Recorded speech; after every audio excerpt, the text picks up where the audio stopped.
Srimad Bhagavatam 11, 9, 19, 11, 9, 17 and 18 actually. 17. कालेनात्मानुभावेन साम्यं नीतासु शक्तिषु सत्त्वादीश्वादिपुरुषः प्रधानपुरुषेश्वरः. So, kalen atmanubhavena.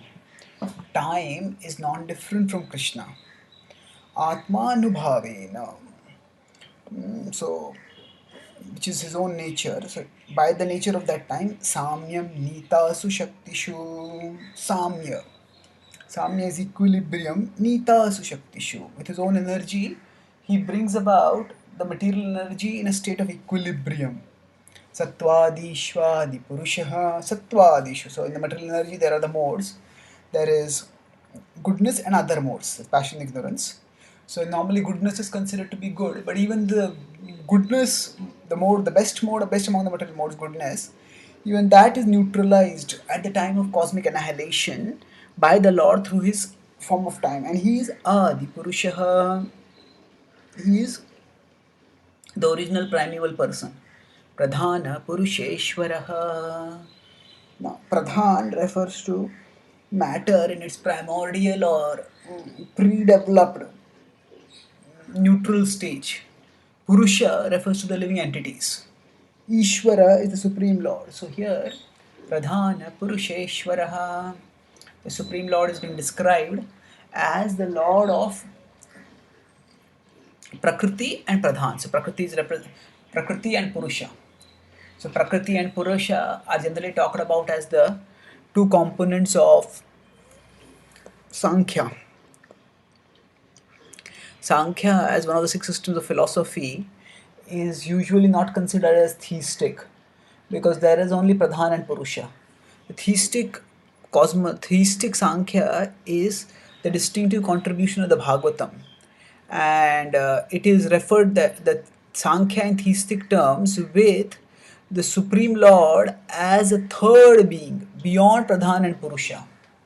That is talked about repeatedly in the Bhagavatam. So Sankhya basically analyzes matter and understands that there is some living being who is analyzing matter.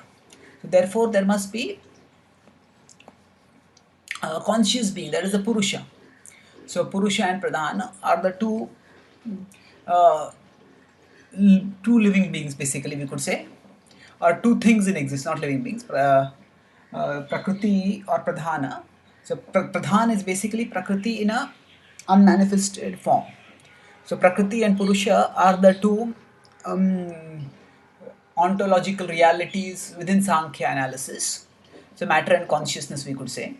The Mahabharata, in the Mahabharata, it explained that Sankhya is of three types: 24 Sankhya, 25 Sankhya, and 26 Sankhya. 24 Sankhya is where the Prakriti is considered to be the ultimate reality, and Purusha is ultimately considered to be just an emergent phenomena from Prakriti, and that Purusha ultimately has no existence eternally, has no absolute existence, and liberation means dissolution of the Purusha.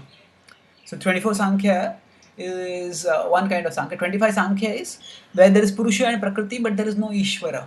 So liberation means simply the Purusha gets disentangled from Prakriti, and that is the end of material existence. But then there is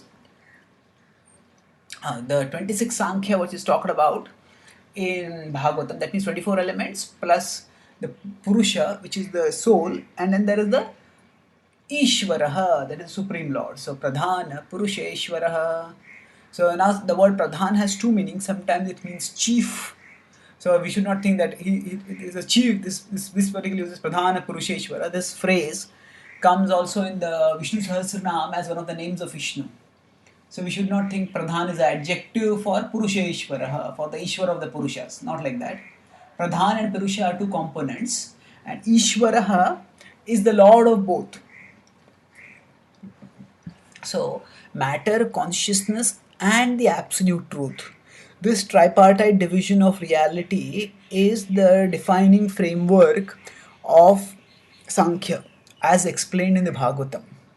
And in the hard duality that characterizes 25 Sankhya, Prakriti and Purusha have nothing in common, and somehow they have become entangled, and their entanglement is the cause of misery.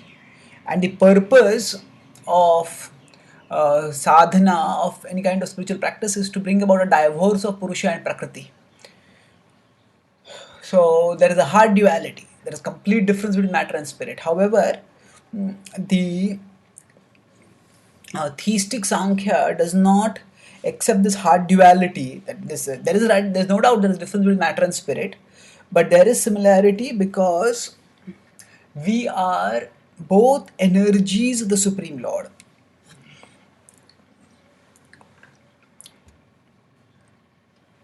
So in that sense, when we say both we are energies of the Supreme Lord, what that means is that we have a commonality. Para and apara prakriti, as Bhagavad Gita talks about in 7.4 and 5. So we have a commonality in our source, in our master. Both so matter and spirit have that similarity. Pradhana, Purusheshwara. So we focus, if our focus stays on matter and trying to enjoy matter, then we become bound. But when our focus shifts from trying to control matter to surrendering to the controller of matter, we are minute controllers, but the Ishvara, the Supreme Lord, who was referred to as Eko Narayano Deva in the previous words, that Lord Narayan, when our focus shifts to him, then we understand that actually he is the supreme controller, and he is the controller of matter, and he is my controller also. So rather than I trying to become an independent controller, if I surrender to him, if I harmonize with him, then in that I can experience the truth. I can avoid frustration because by cooperating with him, because his control is supreme, so by cooperating with him I will always I will avoid frustration because his will reign supreme. And if I harmonize my will with him in devotion, then doing his will become an expression of love and will become a means to joy, a means to happiness. And in this way, we can move forwards in our in our journey through life. So essentially, the focus of this analysis of the relationship of the Lord with the world is so that we can develop the right relationship with the Lord and with the world. So, Kalena Atma Anubhavena. So, when we see so many changes happening in this world, the sun rises, the sun sets, the seasons change, sometimes there is heat, sometimes there is cold. So beyond these changes which we see within the framework of our finite lifespan, there are our small lifespan, there are big changes which happen at the cosmic level also. And Kalen Atma Anubhavena, they happen by the Lord's power manifested to thrive. And He will bring all the dynamism that happens in our minds and bodies and in our worlds, the Lord will bring it to equanimity. Samyam Nita Sushaktishu. So by his all his energies, by his omnipotent will come to a state of equilibrium, of neutrality, of inactivity. So at that time nobody exists except him, and nothing acts except his actions. So that at that moment, all the hallucinatory dreams that the living entities have of trying to control matter are all are exposed as false, are exposed as futile. So rather than setting ourselves up for frustration by trying to be independent controllers, not even Sattva Shvadi Purusha, even Sattva, even living in Sattva and trying to control ideas rather than to control people or control things, even that will not lead to any lasting achievement of fulfillment, because even the mode of Sattva will become silenced by the potency of the Lord. And therefore, we need to turn from this material world to the Supreme Lord, to the one who is Pradhana Purusheshwara. And by taking shelter of Him, we can attain ourselves, we can attain Samya, not in terms of just becoming inactive, but Samya in terms of becoming unagitated by material ups and downs, and staying spiritually focused, spiritually purposeful, and spiritually joyful while in this world, and ultimately attaining spiritual fulfillment in the eternal spiritual world. Thank you.